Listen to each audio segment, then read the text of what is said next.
शारदीय नवरात्रि 2025। शारदीय नवरात्रि सप्तमी की देवी कालरात्रि का रहस्य तथा मां कालरात्रि के स्वरूप, पूजा विधि, मंत्र कथा और लाभ के बारे में।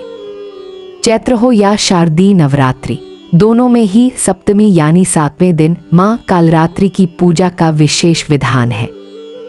इस दिन की पूजा के बाद ही कई घरों में नवरात्रि के व्रत का पारण होता है। इस दिन निशा पूजा का भी खास महत्व है।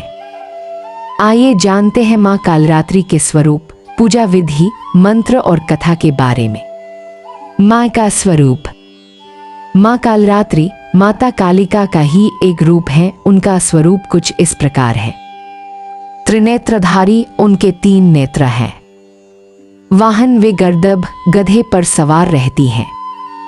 4 हाथ दाहिने हाथ।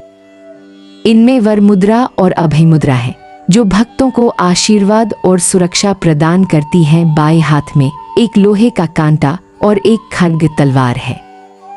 रंग कौन सा है? उनका रंग गहरा काला है। पूजा विधि, भोग और मंत्र। पूजा की तैयारी। सप्तमी की सुबह स्नान करके स्वच्छ वस्त्र पहने।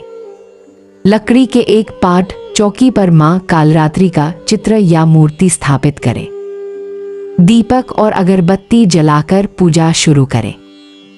रोली, चावल, नैवेद्य, भोग सहित षोडशोपचार से पूजा करें। भोग और फूल। मां कालरात्रि को गुड़ और चीकू का भोग प्रिय है।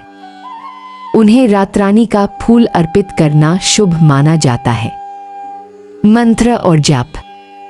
मां कालरात्रि का मंत्र है ओम ऐह्री क्लीं कालरात्रे नमः। इस मंत्र का जाप लाल चंदन की माला से करें।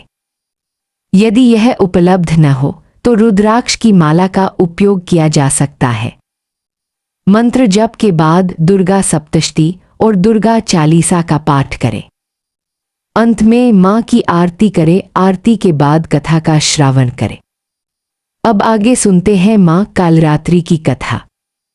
पौराणिक कथा के अनुसार रक्तबीज नामक एक राक्षस था, जो अपनी शक्तियों से देवता और मनुष्यों को परेशान करता था। उसकी विशेषता यह थी कि उसके रक्त की एक भी बूंद अगर धरती पर गिरती तो उससे एक और रक्तबीज पैदा हो जाता था। इस समस्या से परेशान होकर सभी देवता भगवान शिव के पास गए। भगवान शिव के अनुरोध पर मां पार्वती ने अपने तेज और शक्ति से मां कालरात्रि को उत्पन्न किया। जब युद्ध में रक्तबीज सामने आया तो मां कालरात्रि ने उसका वध करने के साथ ही उसके शरीर से निकलने वाले रक्त को जमीन पर गिरने से पहले ही अपने मुख में भर लिया। इस तरह रक्तबीज का अंत हुआ और सृष्टि को उसके आतंक से मुक्ति मिली। लाभ क्या है? भय से मुक्ति। मां कालरात्रि की पूजा करने से जीवन के सभी भय और संकट दूर हो जाते हैं। दुश्मनों का नाश। यह पूजा करने से शत्रुओं का नाश होता है। सुख समृद्धि। मां की कृपा से भक्तों को सुख और समृद्धि का आशीर्वाद प्राप्त होता है। साहस और वीरता। इस दिन की गई पूजा से व्यक्ति को साहस और वीरता प्राप्त होती है, जैसा कि कुछ मान्यताओं में बताया गया है। अंधकार का नाश। मां कालरात्रि नकारात्मक ऊर्जा का नाश करती है और जीवन के अंधकार को दूर करती है। जय माता दी।